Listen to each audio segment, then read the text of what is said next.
अल्पवयीन विद्यार्थिनीचा दिग्रस नगरपालिका शाळेच्या मुख्याध्यापकाकडून विनयभंग, निलंबनासह 2 दिवसाची मुख्याध्यापकास पोलीस कोठडी।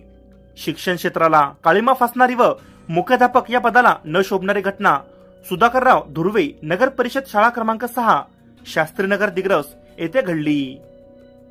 या शाळेचा मुख्याध्यापक विशाल विजयकुमार कुलकर्णी, वय अंदाजे 43 वर्ष, राहणार कृष्णभूमी मानोरा रोड दिग्रस, याने कशाचीही जाण नसलेल्या 6 वर्षाच्या बालिकेचा विनयभंग केला।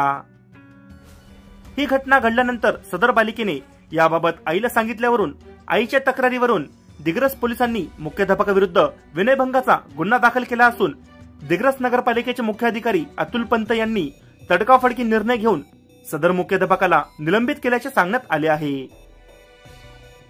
याबाबत पीडित मुलीच्या आईने दिलेल्या तक्रारीनुसार तिला 2 मुले असून लहान मुलगी 6 वर्षाची आहे। पती चेन्नईला एका कंपनीत काम करतात। तिची लहान मुलगी 6 वर्षाची असून ती नगरपालिका शाळा क्रमांक 6 मध्ये KG 2 मध्ये बसत होती। तिचे ऍडमिशन झालेले नव्हते। तिची आई तिला रोज डब्बा देत नव्हती, घरूनच ती जेवण करून जात होती। प्रजासत्ताक दिनाचा कार्यक्रम असल्याने मुलीने भारत मातेचा वेश परिधान करून शाळेत नेले। झेंडावंदन झाल्यावर मुख्याध्यापक विशाल कुलकर्णी यांच्यासोबत फोटो काढले तेव्हा हे शिक्षक मुलीला आणि तिच्या आईला वेगळ्याच नजरेने पाहत होते।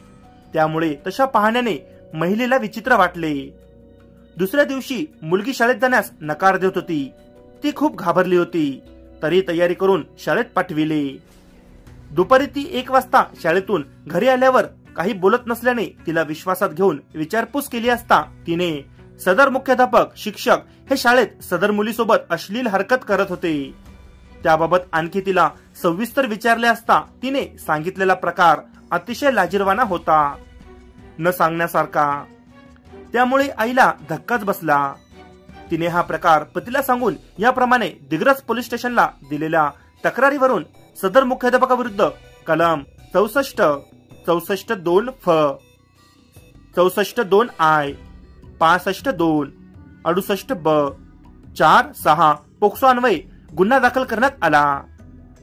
सदर मुख्याध्यापकाला अटक करून न्यायालयात हजर केले असता त्यास 2 दिवसाचा पोलीस कोठडी रिमांड देण्यात आला।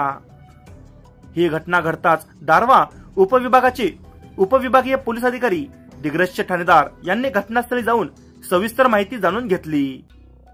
विशेष म्हणजे आरोपीने केलेल्या कृत्याचे व्हिडिओ रेकॉर्डिंग देखील उपलब्ध असल्याचे सांगण्यात आले। त्यानंतर मुख्याधिकारी अतुल पंत यांनी त्वरित निर्णय घेऊन मुख्याध्यापकाला निलंबित केले। याबाबत अनधिकृतरित्या मिळालेल्या माहितीनुसार मुख्याध्यापक व त्यांच्या पत्नी यांच्यामध्ये वाद झाल्याने वेगळ्या मनस्थितीतून हे कृत्य झाल्याचे त्यांनी सांगितल्याचे समजते। ही घटना घडताच संपूर्ण दिग्रस शहरात एकच खळबळ उडाली असून 2 वेगवेगळ्या संघटनांमार्फत या प्रकरणावर पडदा टाकावा व वृत्त प्रकाशित होऊ नये अशी अपेक्षाही केली असल्याचे दिग्रसकरांमार्फत बोलले जात आहे।